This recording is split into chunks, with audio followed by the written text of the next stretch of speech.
오늘의 말씀은 창세기 43장 13절에서 15절 말씀입니다. 내 아우도 데리고 떠나 다시 그 사람에게로 가라. 전능하신 하나님께서 그 사람 앞에서 너희에게 은혜를 베푸사 그 사람으로 너희 다른 형제와 베냐민을 돌려보내게 하시기를 원하노라. 내가 자식을 잃게 되면 이르리로다. 그 형제들이 예물을 마련하고 갑절의 돈을 자기들의 손에 가지고 베냐민을 데리고 애굽에 내려가서 요셉 앞에 서니라. 아멘. 지난날 어려운 시절을 보냈습니다. 그때 국민들의 가슴에 희망과 뜨거움을 주었던 영웅들이 있지요. 제가 기억하는 분 가운데 한 분은 전 야구 선수 박찬호 선수입니다. IMF 시절 미국에서 경기하는 게 중계가 되면 TV 앞에서 열심히 응원을 했습니다. 그의 성적에 따라 울기도 하고 웃기도 하면서 함께 희망을 꿈꿨던 적이 있었습니다. 박찬호 선수는 그냥 스타가 아니죠. 박찬호 선수를 가리켜서 우리는 슈퍼스타라고 합니다. 그만큼 돈과 인기, 명예 모든 것을 다 거머쥔 선수입니다. 그런데 이 선수에게 언젠가부터 별명 하나가 붙어서 따라다니는데 그 별명이 투머치 토커라고 하는 별명이에요. 이 별명은 어떤 뜻이냐면 말이 너무 많은 사람이다, 그런 뜻입니다. 한번 말을 시작하면 얼마나 말을 많이 하는지, 그냥 좋아하는 팬이 사인 좀 해주세요라고 부탁했는데 그 펜을 붙들고 어디에서 왔냐부터 시작해서 자신의 이야기를 한 30분 정도 할 정도로 여러 가지 일화가 많습니다. 오죽하면 농담으로 박찬호 선수에게 사인 받으려면 귀마개를 가지고 가라 이렇게 말할 정도로 그 얘기는 사람 하나하나를 진심으로 대한다는 거예요. 내가 스타고 그냥 나를 좋아하는 팬이 사인해달라고 하니까 그냥 해주는 게 아니라 사람 하나하나를 인간 대 인간으로 좋아하고 인격적으로 대할 줄 아는 그의 삶의 태도, 그래서 투머치 토커라고 하는 좋은 뜻의 별명을 그에게 붙여줬습니다. 어떻게 그에게 그런 별명이 붙었을까? 처음에는 이런 별명이 그에게 없었습니다. 오히려 처음 박찬호 선수가 유명해졌을 때는 본인의 뜻과는 다르게 사람들에게 좀 건방지다 이런 소리를 많이 들었답니다. 그런데 그런 별명을 갖게 된 계기가 있었는데, 그 텍사스에서 선수 생활을 할 때 그때 굉장히 어려운 고비를 만납니다. 부상을 당하고 그러다 보니 성적이 자꾸 하향 곡선을 거리면서 여론도 팬들도 점점 자기를 떠나가기 시작합니다. 이때 그 위기 속에서 그동안 내가 받은 사랑이 얼마나 과분한 것이고 사람 하나하나가 이렇게 소중한 것이구나 라는 것을 깊이 깨닫게 됩니다. 그리고 그때부터 팬 서비스가 달라지기 시작하는 거죠. 정말 자기에게 아직도 좋아하는 그 팬들, 대중들에게 진심을 다해서 최선을 다해서 그들을 대해줍니다. 그랬더니 사람들이 그에게 은퇴를 한 이후에도 정말 따뜻한 사람, 여전히 좋아하는 우리의 영웅으로 그 사람이 자리를 갖게 되더라는 거예요. 우리가 어려운 상황을 만나면 우리는 어떻게 삽니까? 보통 삶의 태도가 두 가지가 있는데, 어려운 일을 만나면 그 어려움 때문에 이 상황을 원망하고 또 그걸 견디지 못해 분노하고, 어떤 사람은 내가 이렇게밖에 살 수 없는 운명이야 라고 그냥 가만히 주저앉아 있는 삶의 태도가 있고요. 또 한 부류는 어려운 일을 만나면 내가 왜 이 어려운 일을 만났을까? 자기 자신을 돌아보는 거예요. 그리고 뭘 어떻게 다시 살아야 될까? 변화의 기회로 삼는 사람들. 여러분, 원망하고 한탄하고 운명이라고 생각하면서 가만히 버텨도 시간이 지나면 어려운 순간은 지나갑니다. 그런데 문제가 있습니다. 나중에 그 인생은 여전히 제자리에 머물러 있습니다. 그러나 힘들고 고통 속에서도 자기 자신을 돌아보고 어떻게 하면 내가 새로운 인생으로 다시 일어날까? 그래서 부족했던 점을 고치면서 변화하려고 하는 사람들은 그때는 힘들지만 시간이 지나고 나면 그때가 인생의 새로운 도약판이 됩니다. 그래서 우리가 어려울 때 해야 될 일이 있는데 그게 바로 오늘 설교 제목입니다. 여러분 한번 각자 따라 해보시죠. 변화되면 복이 온다. 그렇습니다. 이 세상에서는 변화, 체인지 이렇게 말하지만 이걸 우리 교회에서 뭐라고 얘기하느냐? 회개한다 그래요. 우리는 어려움 속에서 이 힘든 상황에서 어떻게 변화돼야 할까? 오늘 창세기 42장 후반부 43장의 전반부 이야기를 나눌 건데요. 지난 시간에 요셉이 오랜만에 만난 형들을 자기의 신분을 속이면서 감옥에 가두는 이야기를 봤습니다. 사실 요셉은 형들에게 자기의 존재감을 드러내고 그들을 이미 용서하고 싶었지만 형들에게 변화의 기회를 주고 싶었어요.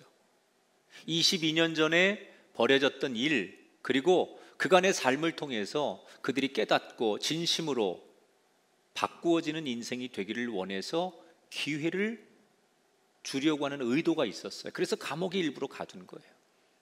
과연 감옥에 갇힌 이 형들은 요셉이 의도하는 대로 변화의 인생을 붙들었을까? 오늘 그들의 이야기로 한번 들어가 보겠습니다.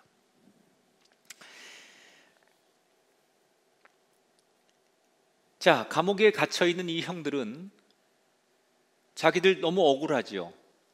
정말 순수하게 양식을 구하러 왔는데 자기들을 정보를 빼내기 위한 스파이라고 몰아가는 총리 앞에 항변을 해보지만 힘이 부족해 감옥에 들어왔고 자기들의 운명이 어떻게 될지 모르는 거예요. 불안과 초조함이 자기들을 억누르기 시작합니다. 그런데 한 3일쯤 감옥에 있었을 때 요셉이 다시 그들을 불러요. 그리고 이렇게 제안을 합니다. 너희 중에 한 사람만 감옥에 남고 나머지 9명은 돌아가도 좋다. 그런데 너희들이 나에게 항변한 대로 너희들이 지금까지 했던 얘기가 진심이라면, 그게 진실이라면 그것을 증명할 기회를 줄 테니 돌아가서 너희 집에 있는 막내 동생을 내 앞에 데려오면 너희들의 말을 믿어주고 여기 한 명 감옥에 가둔 너희 형제를 풀어주겠다. 그리고 다시 올 때 내가 양식도 넉넉하게 거래하겠다. 이렇게 이야기를 합니다. 자, 이 평범한 제안에 형들은 눈앞이 캄캄해집니다. 왜냐하면 같이 왔는데 한 명의 형제가 감옥에 남아야 된다는 것도 캄캄한 일이고 아버지에게 돌아가서 뭐라고 얘기해요. 그리고 아버지가 그렇게 끔찍히 생명보다 더 아끼는 막내를, 베냐민을 내줄 리가 없는데 이 아이를 어떻게 다시 총리 앞에 데려와요. 너무나 아버지의 그런 그 생각을 잘 알고 있는 이 형제들은 이건 도무지 어려운 일이라고 생각하고 좌절을 하죠. 그리고 너무 어처구니 없는 상황 앞에서 주저앉아서 자기들끼리 넋두리를 하는 거예요. 근데 그 중에 제일 큰 형 장남 루벤이 동생들을 향해서 울먹이면서 이렇게 얘기를 하는 거예요. 이게 다 우리가 지난날 그 옛날 요셉을 죽이려고 했고 살려달라고 애원하는 요셉을 매몰차게 우리가 노예로 팔아버린 그때 그 죄값을 벌을 받는 거야.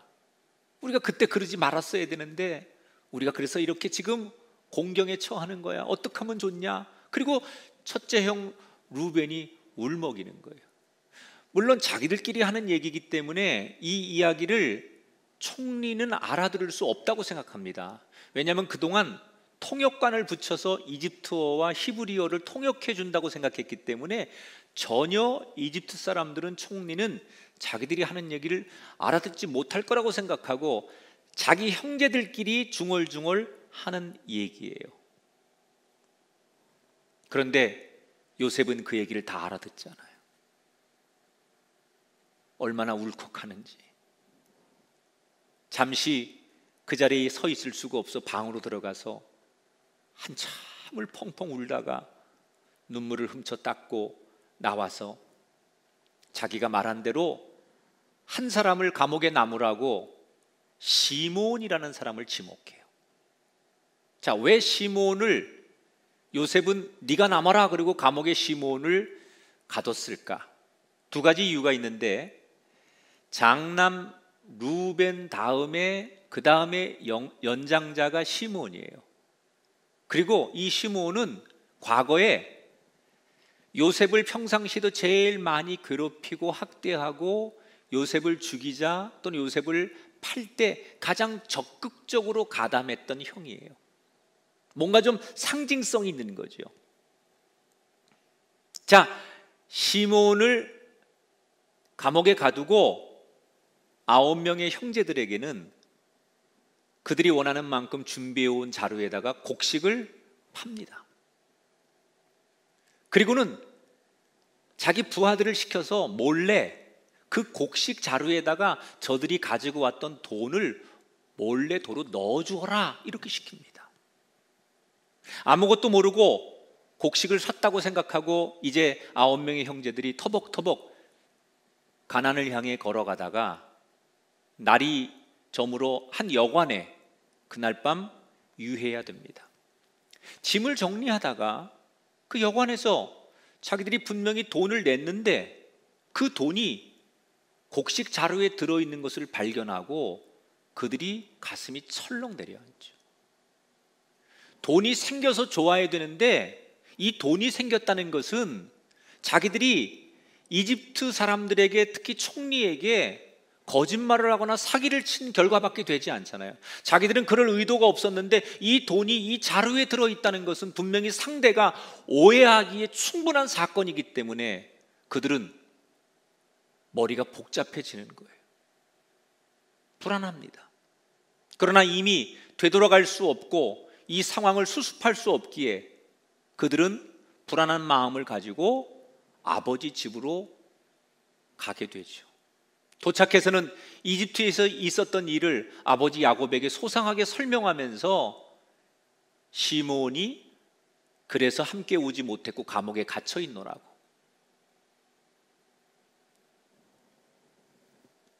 방법은 베냐민을 데려가면 되는데 베냐민만 데려가면 시몬도 살릴 수 있고 양식도 더 얻어올 수 있으니 베냐민과 함께 다시 가게 해달라고 설명을 합니다. 야곱의 반응은 어땠을까요? 그 형제들 모두가 예상한 그대로입니다. 뭐라고 얘기를 하느냐? 이렇게 아버지 야곱이 중얼거리죠. 내가 요셉을 잃었다, 시므온도 잃었다, 어찌 베냐민까지 잃으라고 하느냐. 이 말에 요셉의 형들은 너무너무 서운함을 느낍니다. 여러분, 요셉을 잃은 건 죽은 줄 아니까 그렇게 표현해도 돼요. 그런데 시므온은 지금 죽은 게 아니에요. 이집트 감옥에 갇혀 있어요. 꺼내올 수 있어요. 그런데 아버지가 뭐라고 말해요? 시므온을 잃었다. 요셉을 잃은 것처럼 시몬도 잃었다라고 단정하고 포기를 하는 거예요. 적어도 요셉의 형들이 볼 때 아버지 야곱은 요셉 아니면 지금 데리고 있는 베냐민, 이 아들들만 자기 아들들이라고 생각하고 이 아들들만 늘 소중하고 나머지 아들들에 대해서는 아들이라고 생각하지 않는 문득문득 그런 아버지의 행동과 아버지의 말투 앞에 상처를 받았는데 다시 한번 시므온을 잃었다라고 단정하고 포기하는 아버지를 보면서 도대체 아버지 앞에 우리는 뭐냐, 이런 자괴감에 그들대로 상처를 받는 거예요. 너무 화가 난 장남 루벤이 형제들을 대표해서 아버지와 단판을 짓죠. 아버지, 베냐민 데려가게 해주세요. 내가 책임질게요. 내가 한 말 내가 책임지는데 내 아들들 둘 목숨을 걸고 책임질게요. 이렇게 장담을 하지만 아버지는 절대로 안 된다. 내 눈에 흙이 들어가기 전에는 절대로 베냐민을 내줄 수 없다. 그리고 버티는 거예요. 자, 큰일 났습니다. 총리와 약속한 대로 베냐민을 데려가야 되는데 아버지가 워낙 강하게 반대를 하고 조금도 물러서지 않으니까 아들들과 아버지 사이에 팽팽한 긴장감 속에 시간만 흘러가는 거예요. 이집트에서 양식을 구해서 오긴 했지만 계속되는 흉년 속에서 그 양식이 곧 바닥이 나고 맙니다. 야곱도 더 이상 견딜 수 없으니 아들들에게 양식이 다 떨어져 가니 다시 이집트로 가서 양식을 좀 더 구해 와야 되겠다고 아들들에게 말할 때 아들들은 아버지가 막내 베냐민을 내주지 않는 한 절대로 갈 수 없습니다. 아버지와 아들들 사이에 옥신각신, 때로는 고성이 오가면서 그들은 그렇게 갈등을 합니다. 그러다가 전혀 물러서지 않을 것 같았던 아버지 야곱이 아주 놀라운 결정을 하게 됩니다. 13절, 14절을 보겠습니다. 아버지가 이렇게 자기 아들들에게 말하는 거예요. 내 아우도 데리고 떠나 다시 그 사람에게로 가라. 내가 자식을 잃게 되면 이르리로다. 야곱이 고집을 꺾은 거예요. 자기 목숨보다 소중했던 그 베냐민을 드디어 내려놓는 거예요. 그리고 뭐라고 얘기를 해요? 마지막에 이 모든 것을 하나님께 맡기겠다는 거예요.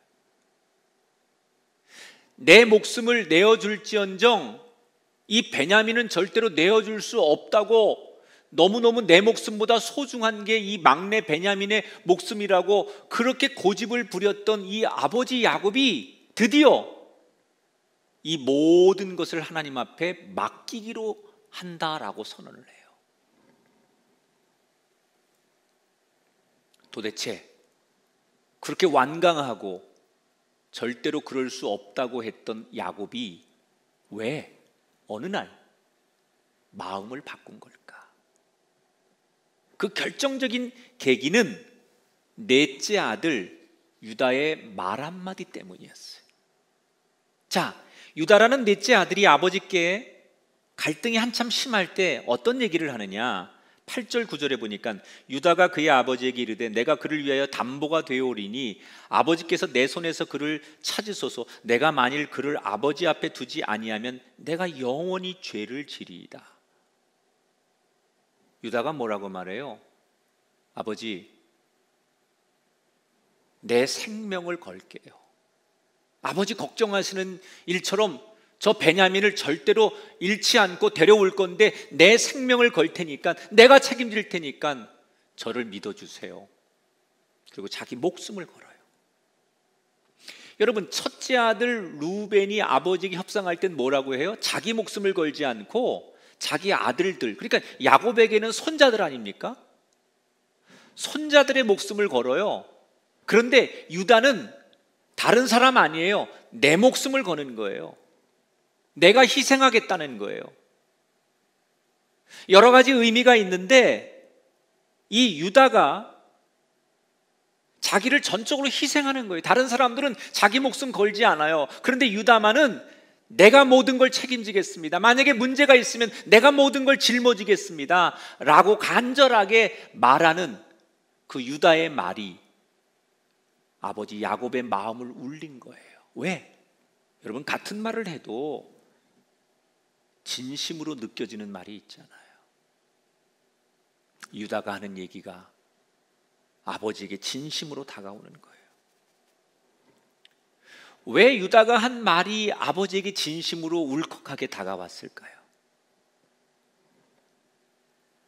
아버지가 알고 있는 아들들은 어떤 아들들이냐? 비록 내 아들들이지만 이 아들들은 지금까지 자기 욕심, 자기 이익을 위해 살아오던 사람들이었어요.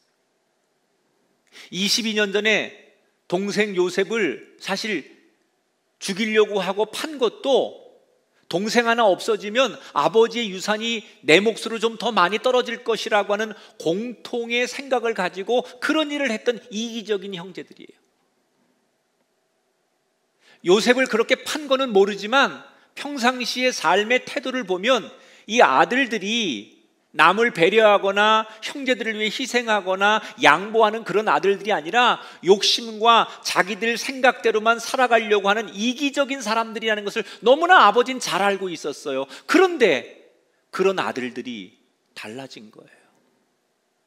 특별히 눈물을 보이며 진심으로 아버지에게 제가 꼭 그렇게 하겠습니다 라고 달라진 유다와 아들들을 본 거예요. 원래는 이기적이고 인간적이고 욕심적이었던 이 아들들이 왜 이렇게 달라진 겁니까?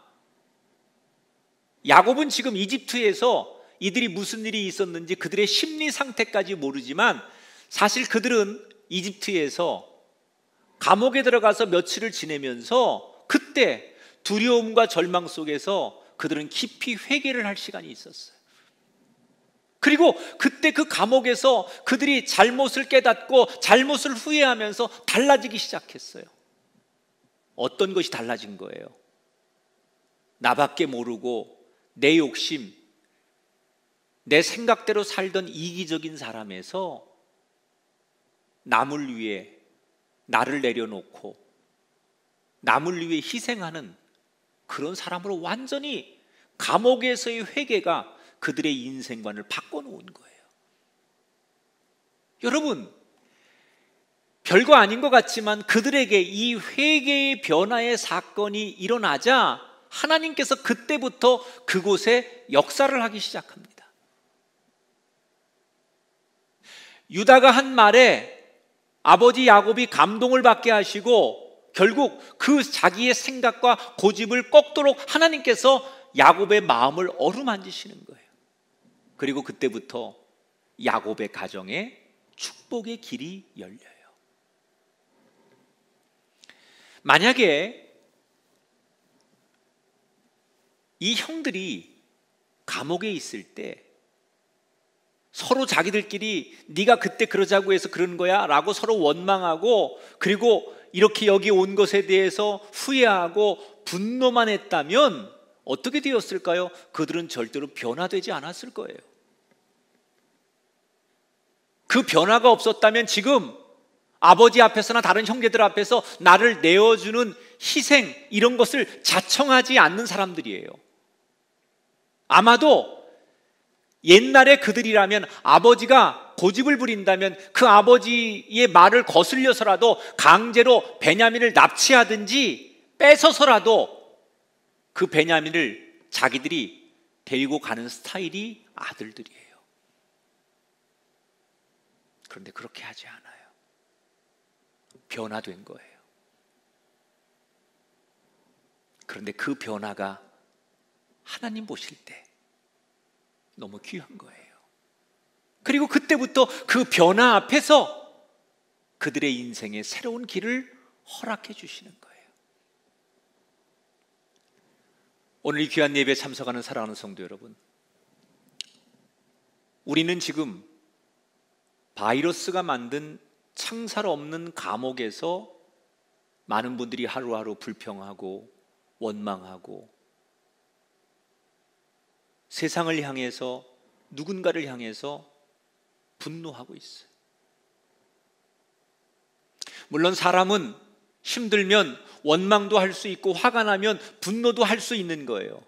그러나 여러분, 그런 사람들에게 한 가지 분명한 게 있습니다. 불평하고 원망하고 분노할 수 있다고 하지만 그런다고 해서 그 사람의 문제가 해결되지 않습니다. 불평하고 원망한다고 해서 달라지지 않습니다. 오히려 그렇게 사는 사람의 끝은 멸망이고 비극입니다.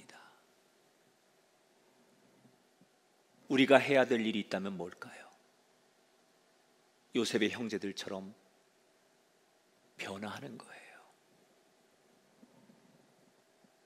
하나님이 아닌 이 세상 현실만 바라보던 인생에서 나만 생각하던 이기적인 삶에서 돌이키는 거예요. 이렇게 살면 안 된다. 내가 언제까지 이렇게 살아서는 안 된다. 그리고 자기를 돌아보면서 변하려고 몸부림치려고 할 때 하나님께서 우리의 가정과 우리의 자녀와 나의 인생을 새로운 길로, 거룩한 길로 인도해 주실 줄 믿습니다. 이 변화가 있어야만 하나님은 움직이기 시작해요.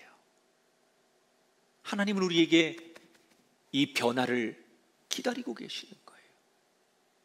우리가 이렇게 변화되고 고통 앞에, 고난 앞에, 실패 앞에, 좌절 앞에 변화하려고 몸부림치는 이 진정한 회개가 있을 때 하나님은 그때부터 움직이기 시작하고 그걸 보시기 위해 잠잠히 우리를 바라보고 기다리고 계시다는 거예요.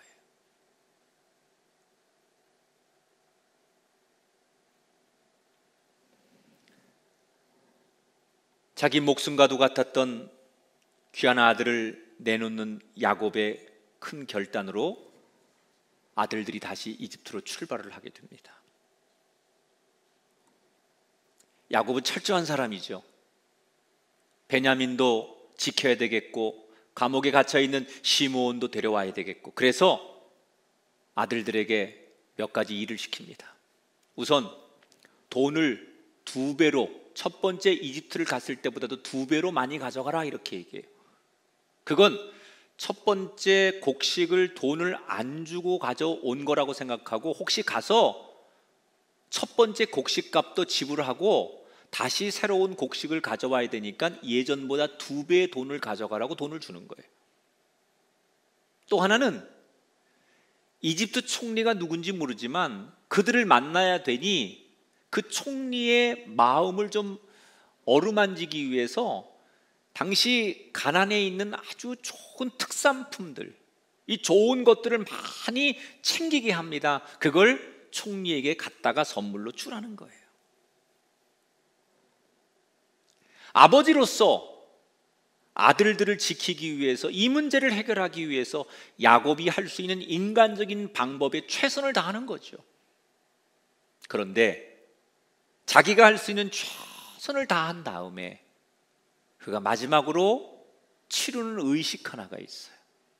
이제 떠날 준비를 다 했습니다. 돈도 챙기고, 그리고 곡식도 챙기고, 또 선물도 다 챙겨서 만반의 준비를 갖추고 떠나면 됩니다. 그런데 떠나기 직전에 다 모여있는 아들들에게 아버지로서 거룩한 의식 하나를 하지요. 그게 뭐냐?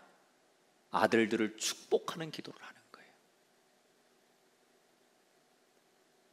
자, 어떤 기도를 하는지 볼까요?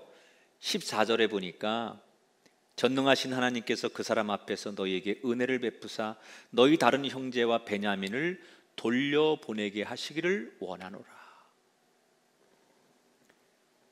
자기의 자녀들을 하나님께 의탁하는 기도를 드리는 거예요. 여러분, 성경에 등장하는 많은 기도 가운데 제가 손가락 안에 꼽는 위대한 기도가 지금 이 장면의 기도예요. 자녀들을 하나님 앞에 의탁하는 기도, 그리고 지금 미래를 알 수 없는 두려움과 염려와 어려움 속에서 그 어려움들을 정면으로 돌파하는 비결이 있는 기도, 하나님께 모든 걸 맡길 때 그 위기를 정면으로 돌파하려고 하는 그의 영적인 의지를 보는 거예요. 그런데 사실 이 야곱의 위대한 기도는 하고 싶다고 해서 되는 게 아니에요. 이게 어떤 사람에게 이런 기도가 나오느냐? 자기를 먼저 내려놓는 경험을 하는 사람이 이런 기도를 드릴 수 있어요. 지금 야곱은 막내 베냐민, 자기가 부인이 4명이었는데 그 중에 라헬이라고 하는 부인을 통해서 2 아들을 얻잖아요. 그게 요셉하고 여러분 베냐민 아닙니까? 그런데 요셉은 죽었다고 생각하고 하나 남은 이 베냐민은 내 목숨보다 소중한 거예요. 내 목숨을 내놓을지언정 이 아들은 못 내놓는 거예요. 그래서 어떤 것에도 이 아들을 내려놓지 못했어요. 그런데 마지막에 뭘 해요? 너무 중요하고 절대로 안 될 것 같았던, 손에 움켜진 마지막이라고 생각하는 이 아들을 포기하고 내려놓습니다. 물론 그 포기라고 하는 것이 그냥 포기하는 게 아니에요. 하나님을 신뢰하니까 하는 거예요. 그러나 모든 걸 내려놓습니다. 그랬더니 그때부터 하나님을 온전히 신뢰하게 되는 거예요. 여러분 보십시오. 처음부터 하나님을 신뢰해서가 아닙니다. 내가 내 욕심을 내려놓고 내가 가지고 있는 것을 내려놓았을 때 하나님을 신뢰하게 되는 거예요. 그런 사람만이 드릴 수 있는 기도, 이게 자녀를 하나님 앞에 맡기는 기도를 드릴 수 있는 야곱의 위대한 기도예요. 때때로 하나님께서 우리들의 신앙과 영적인 삶이 이렇게 한 단계 성장하게 하실 때가 있어요. 그때가 언제냐면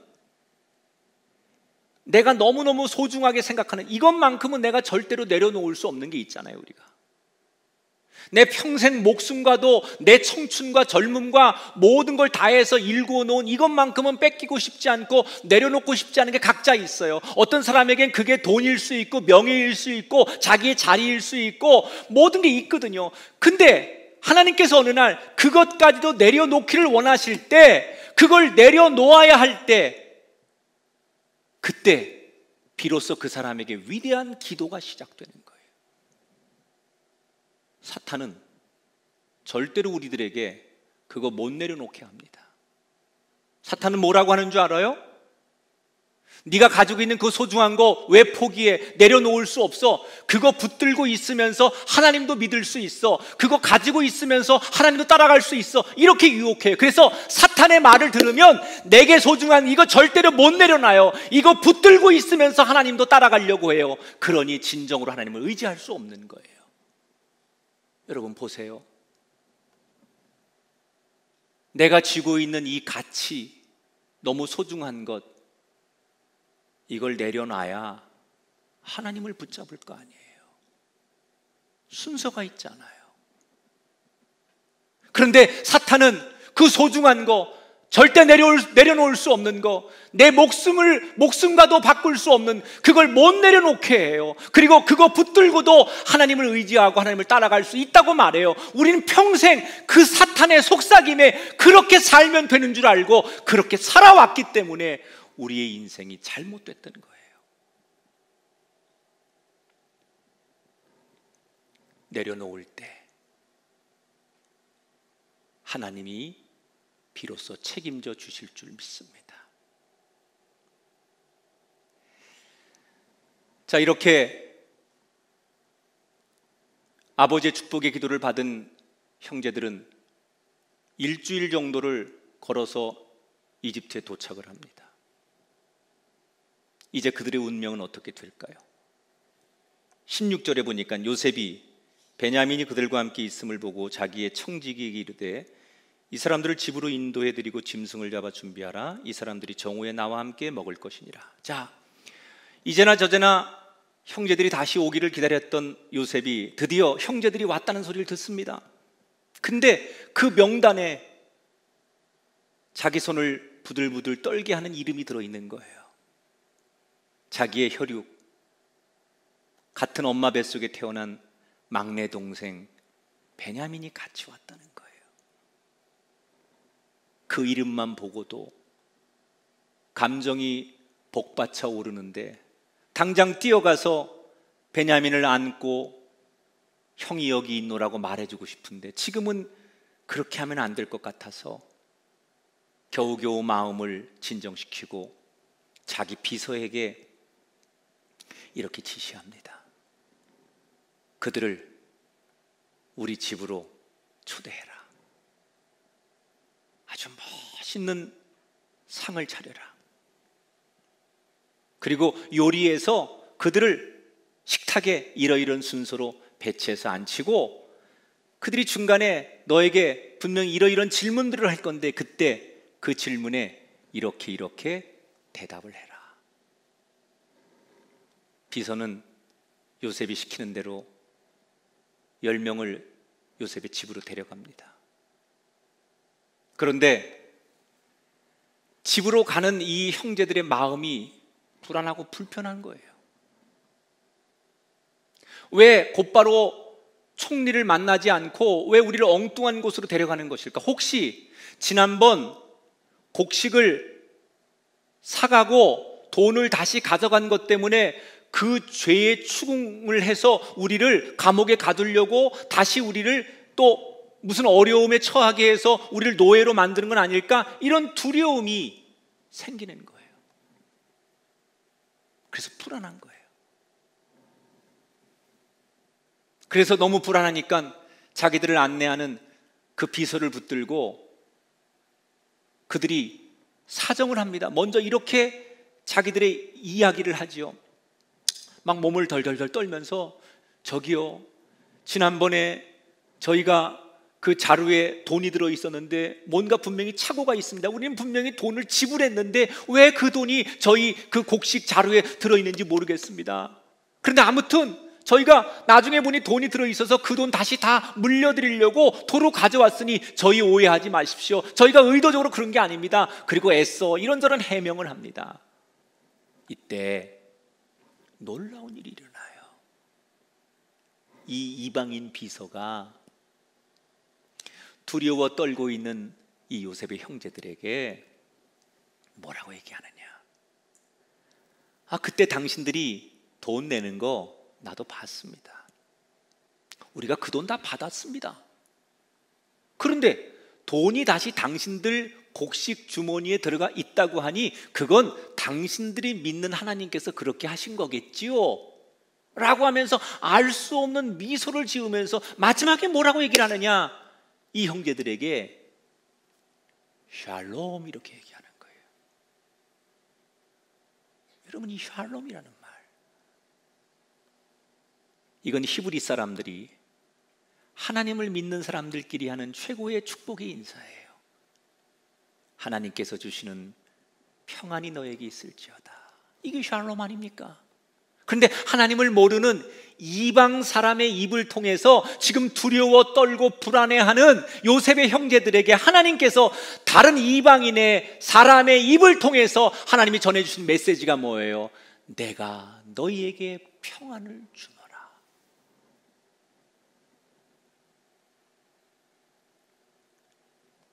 여러분, 하나님은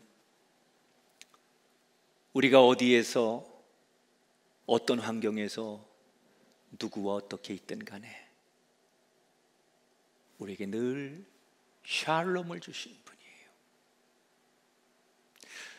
누구와 어디에 있느냐에 따라서 우리의 자리와 환경과 형편에 따라서 샬롬이 있기도 하고 없기도 한 게 아니에요. 그곳이 어디일지라도 그 상대가 누구일지라도 하나님이 함께하는 사람에겐 이방인의 입을 통해서라도 내가 너희에게 평안을 주노라.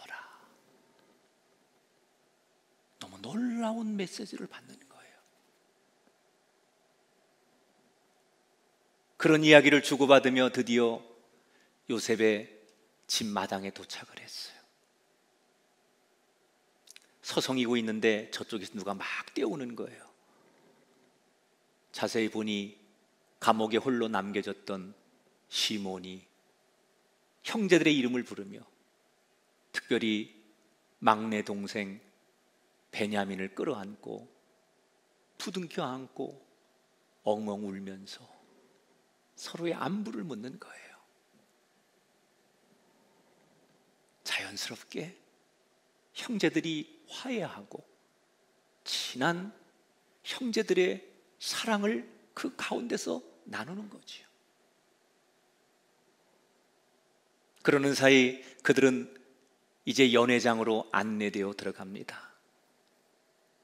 거기에는 총리가 그들을 기다리고 있는데 그들의 운명은 어떻게 될까요? 34절에 보니까 이렇게 한 줄을 소개하지요. 그들이 마시며 요셉과 함께 즐거워하였더라. 여러분, 아버지 야곱이 떠나기 전 그들의 안부를 걱정하며 하나님 앞에 의탁하는 그런 기도를 드린 대로 이 10명의 아들들이 다 무사하고 상대로부터 성대한 대접을 받았어요. 지금까지 전해준 이 모든 이야기 속에 중요한 핵심이 하나 있어요. 이런 아름다운 결실이 있기까지 희생이 있었다는 거예요. 유다가 다른 형제들이 하지 못하는 말을 하면서 아버지 내 목숨을 걸고 맹세할게요, 내 목숨을 담보로 내놓을게요 라고 하는 자기의 희생으로부터 이 얽히고 설킨 문제를 해결했고요, 야곱이 절대로 내려놓을 수 없는 베냐민을 내려놓았을 뿐인데, 그때부터 하나님께서 더 놀랍도록 큰 은혜를 그들의 가정과 삶에 허락해 주시는 것으로 오늘 이야기가 끝이 나요. 제가 오늘 이 설교를 몇 번이고 묵상을 하면서 제 머릿속에 계속 이런 생각 하나가 스쳐가는 거예요. 물론 결과가 좋게 나오지만 중간쯤에서 이 형제들이 총리 앞에 베냐민을 데려가야만 시므온도 구해오고 양식도 더 구해올 수 있는 이런 과제를 맡았을 때, 우리가 알고 있는 이 요셉의 형제들은 어떤 스타일이냐? 문제를 해결하기 위해서는 거짓말이나 사기나 또는 자기들의 목적을 이루기 위해서는 모든 방법을 다 동원하는 사람, 목적 지향적인 사람들이에요. 그랬다면 이들은 능히 이렇게 하는 게 상식이에요. 예를 들어서 한 사람을 구하는 거예요. 베냐민과 비슷한 체격에 비슷한 나이에 비슷하게 생긴 외모를 하나 구해가지고, 요즘으로 하면 그 역할 대행 아르바이트라는 거 있잖아요. 그런 사람 하나를 구해가지고 베냐민인 것처럼 속여서 데리고 가는 거예요. 그럼 이집트 총리가 아무리 똑똑한들 이게 진짜인지 아닌지 어떻게 구별합니까? 알 길이 없죠. 그렇게 속이고 자기들이 목적한 것을 가지고 오면 될 수 있잖아요. 능히 그러는 사람들이었어요. 그런데 그 방법을 알았을 텐데 끝까지 아버지한테 진짜 베냐민을 데려가야 된다고 시간을 허비해요. 쉬운 방법 놔두고 왜 그렇게 어려운 방법을 선택한 걸까? 22년 전에 요셉을 상인들에게 팔아버리고 아버지를 속이는 일을 아무렇지도 않게 서슴지 않게 했던 그들이라면 이집트의 총리를 속이는 것 정도는 식은죽 먹기였을 텐데, 왜 그들은 할 수 있음에도 그런 일을 안 한 걸까? 바로 이 장면이 이 형들이 보여준 두 번째 변화예요. 그게 뭐냐면 22년 전에는 아버지의 눈을 속이는 건 성공했어요. 그런데 22년이 지나서 우연치 않게 누명을 쓰고 감옥에 들어가서 울부짖고 후회하고 자신들의 삶을 회개하고 변화하면서 그들이 하나를 깨닫는 거예요. 아하, 우리가 아버지는 속일 수 있지만 하나님의 눈은 속일 수 없구나. 사람의 눈은 속일 수 있지만 살아계신 하나님의 눈은 속일 수 없구나. 그래서 지금 이 상황에서 총리를 속이기 위해서 총리의 눈은 속일 수 있을지 몰라도 하나님이 보고 계신데 하나님을 속일 수 없으니까 아무나 데려갈 수 없다고 결론에 이르는 거예요. 그래서 그들은 정직하려고 애쓰는 거예요. 사람이 아닌 하나님을 의식하려고 하는 그때부터 하나님은 그들의 변화를 기뻐하셨어요. 그 변화를 보고 계셨어요. 기다렸다는 듯이 그 변화가 시작되는 그들의 삶에 큰 선물로 그들을 축복하기 시작했어요. 너무나 사랑하는 우리 성도 여러분, 우리는 지금 먹고 살기 어려운 이 시대를 살면서 이런 시대일수록 사람들은 남을 속여서라도 내 주머니를 채우려고 해요. 지금처럼 모든 것이 어려운 때일수록 사람들은 편법으로 쉽게 살아가는 법, 내가 잘 사는 법을 생각해서 그런 사람들이 더 판을 칩니다. 여러분, 쉽게 편법으로 내 주머니를 채우면 그게 축복입니까? 아닙니다. 하나님을 속이고 세상의 방법으로 얻은 소득은 당장은 부유해지고 편안할 것 같지만 결국 나와 내 가정과 자손을 망가뜨리게 됩니다. 내가 애쓰고 노력해서 채우는 창고보다는 하나님께서 차곡차곡 채워주시는 창고가 될 때 그 인생이 복될 줄 믿습니다. 하나님 앞에 정직하셔야 돼요. 그래야 우리가 진짜 풍성한 복을 누릴 수 있어요. 말씀을 정리합니다. 어려울수록 이렇게 살면 안 되지.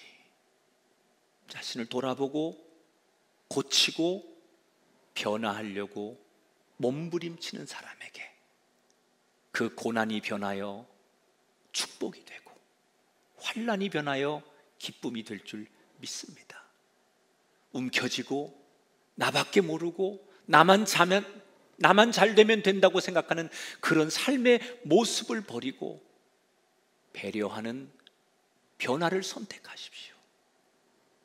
사람의 눈은 얼마든지 가릴 수 있지만 하나님의 눈은 절대로 가릴 수 없으니 하나님을 의식하며 정직하려고 몸부림치십시오. 손해볼 것 같은데 절대로 손해보지 않습니다. 나는 지금 너무 힘들게 살아가는 우리 성도들에게 하나님이 기회를 주신다고 생각해요. 이번 한 주간 말로 형용할 수 없는 그 하나님을 만나셔서 그 하나님으로 인하여 얻어지는 축복이 얼마나 큰 건지 찬양하고 노래할 수 있는 거룩한 삶이 시작되기를 주님의 이름으로 축원합니다. 우물가의 여인처럼 난구했네. 헛되고 헛된 것들은 그때 주님 하신 말씀 내 세뇌와 생수를 마셔라. 오 주님 채우소서. 나의 잔을 높이 듭니다.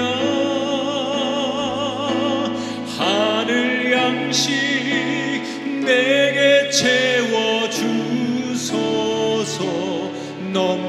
넘치도록 채워주소서.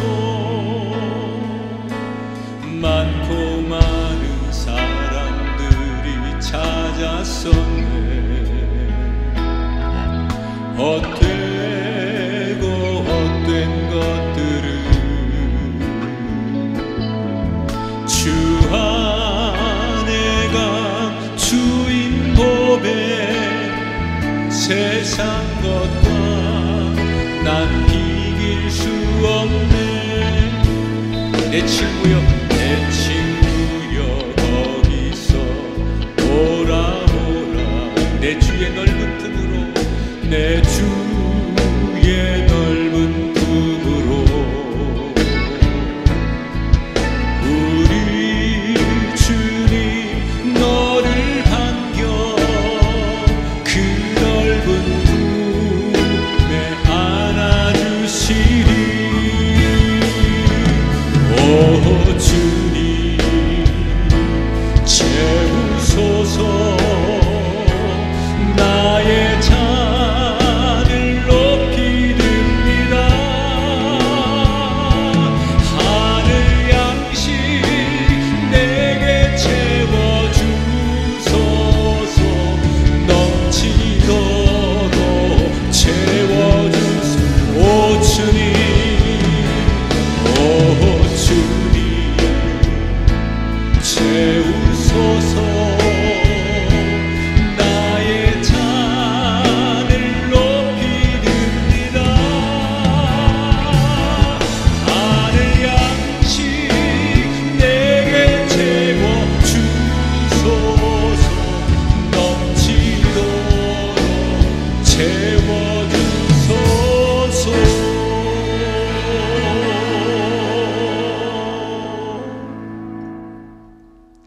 두 손 가슴 얹고 기도합니다.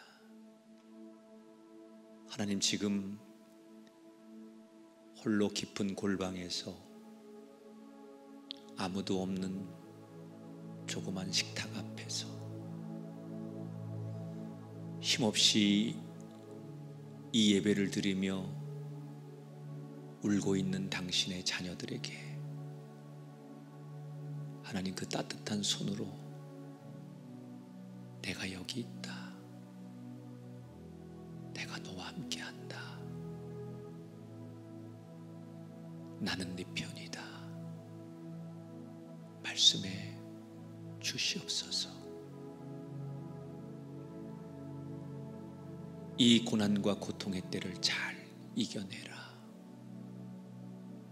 내가 내게 준비한 아름답고 복된 날이 시작될 것이다. 오늘 말씀 붙들고 잘 견디게 하시고, 그냥 내어 맡기는 인생 아니라 변화되려고 몸부림쳐서 다시 멋있게 재기하고 역전하는 주인공들 되게 해 주옵소서. 거룩한 예배 드렸습니다. 그 어느 예배보다도 복된 예배로 기뻐 받아주시고, 우리 성도들의 가정과 일터와 생업에 희망의 노래가 들려지게 하여 주옵소서. 11조 감사헌금, 주일헌금 그 예물 하나도 땅에 떨어지지 않게 하시고, 물질에 고통당하는 가정들 위해 하나님 하늘의 만나를 허락하셔서 꼭 필요한 것으로 응답하시고 허락하여 주옵소서.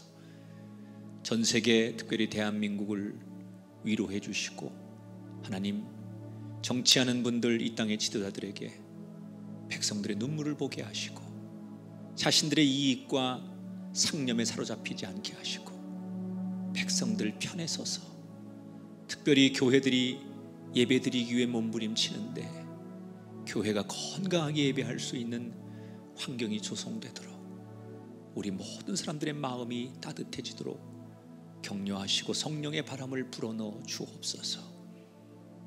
다시 일어날 것을 믿습니다. 하나님이 우리와 함께 하신 것을 믿습니다. 믿음으로 선포하고 나가는 저들 속에 함께 해주시길 원하며, 이제는 성부와 성자와 성령 하나님께서 존귀하신 이름과 능력으로 영원토록 함께 하기를 축원하옵나이다.